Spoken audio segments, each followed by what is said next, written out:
2/3 of its player base vanished, gone. An exodus from a digital world that was once a titan of the industry. This isn't a forecast or a prediction. This is the shocking reality facing Sony's flagship live service game right now. The company's multi-billion-dollar dream of dominating the online gaming space is not just failing, it's spectacularly imploding, with the legendary studio Bungie and its iconic franchise, Destiny 2, standing at the very epicenter of the disaster. The game's latest chapter, a brand new expansion called Edge of Fate, has launched not to thunderous applause, but to the deafening silence of empty servers. It represents one of the most staggering collapses in player engagement for a major title in recent memory. So what in the cosmos is happening? How did Sony's $3.6 billion bet on Bungie go so wrong so fast? And is this the beginning of the end? The final, agonizing death rattle of a franchise that once defined a generation of gaming? Today, we are putting on our forensic gear and stepping into the crime scene. We will dissect the catastrophic launch numbers that have sent shockwaves through the entire games industry.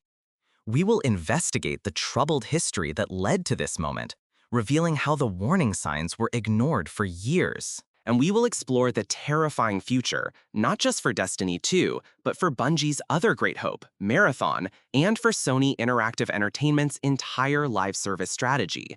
Strap in, because this is a story of ambition, failure, and what happens when a titan begins to fall. The story begins on July 16, 2025, a date that will likely be remembered as a black day for Bungie. This was the launch day for Destiny 2: Edge of Fate. This wasn't just another content drop. It was meant to be the dawn of a new era. The previous expansion, The Final Shape, had concluded a decade-long storyline, the epic Light and Darkness saga. Edge of Fate was the first step into the unknown, the hook to keep millions of players invested for the next decade. The launch, however, was a cataclysm. According to the publicly available data from Steam charts, the expansion's peak player count was a jaw-droppingly low 99,193. Now, for a small indie game, that number would be a cause for celebration. For Destiny 2, it's a death sentence. To understand the sheer scale of this failure, you need context. You need to look back at its former glory. The Final Shape, the chapter just before this one, peaked at over 314,000 concurrent players. The expansion before that, Lightfall, hit a staggering 316,000 players. Even The Witch Queen, released years ago, commanded a peak audience of 290,000. Let's be perfectly clear. This isn't a gentle decline or a slight dip in interest. This is a complete and utter collapse. The game lost roughly 2/3 of its peak player base in the transition to its new era. 2 out of every 3 Guardians who showed up to witness the end of the last saga simply did not return for the beginning of the next one. For a live service game, this is the stuff of nightmares. These games are not like single-player stories that you finish and put away. They are living ecosystems that depend on a critical mass of players to function. A high player count means full worlds, fast matchmaking for activities, a vibrant community, and, most importantly for the publisher, consistent revenue. A low player count, like the one Edge of Fate is experiencing, triggers a death spiral. Worlds feel empty. It takes longer to find teammates for raids and strikes. The community buzz dies down, replaced by concern and negativity. New players see the low numbers and are hesitant to invest their time and money into what looks like a dying game. The few remaining dedicated players become frustrated and eventually leave, accelerating the decline. But to truly grasp the magnitude of this exodus, we must understand it wasn't a sudden event. It was the culmination of a slow-burning fire of player discontent, a rebellion against years of perceived slights. The problem wasn't just one bad expansion. It was a fundamental breakdown in the relationship between Bungie and its most dedicated fans. Let's break down the 3 core pillars of this collapse: monetization, narrative, and burnout. First, the ever-present shadow of monetization. For years, players have felt increasingly squeezed by aggressive pricing strategies. It started with the Eververse store, an in-game shop for cosmetics, but it grew into something far more intrusive: New dungeons, core gameplay activities were being sold separately from major expansions via dungeon keys. This shattered the long-standing expectation that buying an expansion meant getting all its core content. It felt like being nickel and dimed at every turn. The community saw the game shifting from a premium experience with optional cosmetics to a free-to-play model's aggressive monetization, but with a $60 plus box price. The trust was eroding with every separate purchase. Then came the narrative fatigue. Destiny's lore is famously deep and complex, a rich tapestry that has captivated players for a decade. However, its presentation in-game became increasingly convoluted, often burying critical plot points in seasonal content that would later be removed, or in lore books outside the main gameplay loop. For new or returning players, trying to understand the story was like starting a novel on chapter 50. The final shape, by concluding the decade-long Light and Darkness saga, offered a perfect, clean exit. It was a satisfying conclusion, a natural place to set the controller down and say, that was a great journey. Bungie's monumental task was to present a reason to start a brand new, equally compelling journey immediately after. With Edge of Fate, they simply failed to make that sale. Finally, the crippling burnout. The seasonal model, designed to keep players engaged year-round, had the opposite effect on many. It became a relentless content treadmill. Each season brought a new battle pass, new objectives, and new limited-time rewards, all underpinned by a pervasive sense of FOMO, the fear of missing out. Playing Destiny stopped feeling like a fun hobby and started feeling like a second job, a checklist of chores to complete before they vanished forever. The game demanded constant attention, punishing players who dared to take a break. After 10 years, many were simply exhausted. The end of the saga was the permission they needed to finally step off the hamster wheel. This wasn't a surprise attack. The warning signs have been flashing bright red for a long time. Bungie itself, in a moment of stark honesty back in 2023, admitted that Destiny 2 was significantly underperforming. They knew revenue was down and player sentiment was souring. Yet, they walked right into this disaster. The question is, why? This leads us to the heart of the problem, the deal that was meant to change everything for Sony. In early 2022, Sony Interactive Entertainment announced it was acquiring Bungie for an astronomical $3.6 billion. This wasn't just about buying a popular game. Sony's own statements made their strategy crystal clear. They were buying Bungie's world-class expertise in the live service genre. Sony saw the massive, recurring revenues of games like Fortnite and Call of Duty Warzone and wanted a bigger piece of the pie. They planned to launch over a dozen live service games by 2026, and Bungie was supposed to be the crown jewel, the guiding hand, the internal oracle that would show all of their other PlayStation studios how to build and maintain these complex digital worlds. So far, that massive investment has yielded absolutely nothing positive. In fact, it's been a relentless stream of bad news. Instead of Bungie elevating PlayStation, it appears the chaos has consumed Bungie itself. The studio that was purchased for its expertise and stability has since been racked by significant, morale-crushing layoffs. And this wasn't just some abstract corporate restructuring. It had a very real, very human face that horrified the game's community.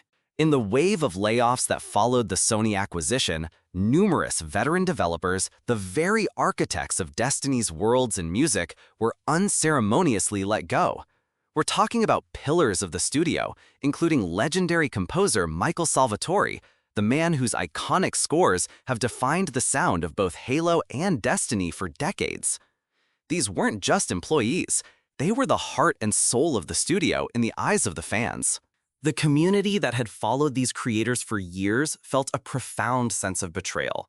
The message it sent was chilling. Loyalty and legacy meant nothing in the face of a spreadsheet. This single act did more to damage player trust than any buggy update or controversial gameplay change ever could.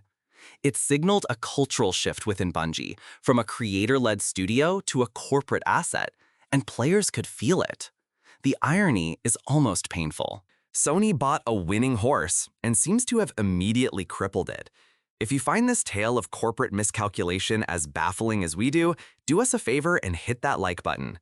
It helps us understand which stories you find most compelling and lets the algorithm know that these deep dives are worth making. The tragedy is that Destiny 2's decline isn't just about this one failed expansion. It's a culmination of all these factors. Players felt disrespected, exhausted, and were given the perfect opportunity to walk away. Bungie's challenge with Edge of Fate was to provide a compelling reason to overcome all that baggage and start a whole new journey, and by all available metrics, they have failed to do so. This failure reverberates directly back to Sony's headquarters. Their live service strategy is in shambles. Destiny 2, which was a major contributor to their live service revenue, is now a leaking lifeboat instead of a flagship. But the problem gets even worse when you look at what was supposed to come next. What about Bungie's new game? Surely that's the light at the end of the tunnel, right? Well, that brings us to Marathon. Marathon is a revival of Bungie's classic 90s sci-fi shooter, reimagined as a futuristic player-versus-player extraction shooter, a genre popularized by games like Escape from Tarkov. On paper, this was Bungie's chance for a fresh start. It was supposed to be the other pillar of Sony's live service empire, a brand new universe built from the ground up by the masters of the craft. Its reveal, however, was met with a collective shrug. The hyper-stylized, abstract cinematic trailer received a lukewarm reception at best. It failed to generate the kind of hype that normally surrounds a new project from a studio of Bungie's stature. But a lukewarm reception was the least of its problems. Shortly after the reveal, the project was embroiled in a deeply embarrassing plagiarism scandal.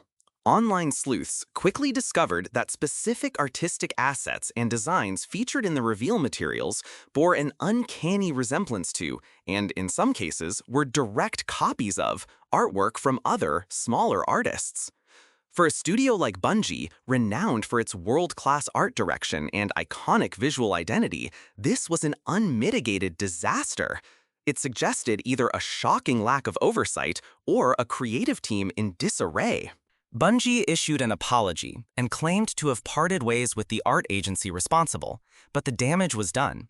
It created a cloud of negativity and mistrust that has hung over the project ever since. Compounding this, the choice of genre, an extraction shooter, is itself a massive gamble.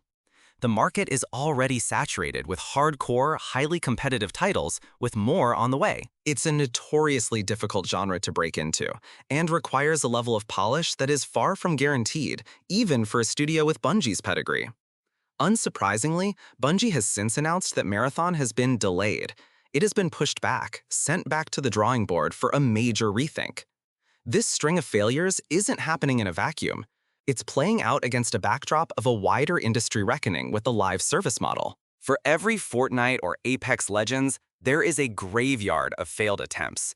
Games like Suicide Squad killed the Justice League from the acclaimed Rocksteady Studios, Square Enix's Babylon's Fall, and many others have launched to dismal numbers and been shut down in record time. Publishers have spent years and hundreds of millions of dollars chasing the live service dream, only to find that the audience's time and money are finite. Players are showing clear signs of fatigue with the model. In this climate, Sony's decision to go all in, betting the farm on a dozen new live service titles, looks less like a savvy business strategy and more like a company driving full speed towards a cliff that everyone else can already see. So, to recap Sony's grand plan, their primary live service game, Destiny 2, is in a state of catastrophic decline, and their next big live service hope, Marathon, is delayed indefinitely after a botched reveal and a plagiarism scandal. The experts they paid billions for are overseeing a sinking ship and a troubled new project. This is a five-alarm fire for Sony's gaming division. Their entire strategy for future growth, the strategy they presented to investors and built their acquisitions around, has completely stalled. The central question from the very beginning looms larger than ever. Can Sony find a live service replacement for Destiny 2? Right now, the answer appears to be a definitive no. They have no clear successor. Their internal studios are still learning, and their chosen expert, Bungie, is in a state of crisis. The future for Destiny 2 looks incredibly bleak. Can it be saved? Perhaps, but it would require a monumental effort, something akin to the rebirths of games like No Man's Sky or Final Fantasy XIV, A Realm Reborn, and there's no guarantee of success. The future for Bungie is just as uncertain. The studio is now under immense pressure from its new corporate owner, with its reputation tarnished and its creative direction in question. This is a cautionary tale for the entire industry. It shows that even the biggest names and the most beloved franchises are not immune to decline. It proves that even a multi-billion-dollar investment is no guarantee of success in the brutal, ever-changing world of live service games. What happens next is anyone's guess. Will Sony cut its losses? Will they force a radical change in direction at Bungie? Or will they double down, pouring more money into a strategy that has so far only produced failure? We are witnessing a pivotal moment in gaming history, the potential fall of an empire. We will be tracking every development in this incredible saga as it unfolds. To ensure you don't miss our next update on the fate of Bungie, the future of Destiny, and Sony's desperate scramble for a solution, make sure you are subscribed to the channel and have those notifications turned on. The next chapter of this story is guaranteed to be a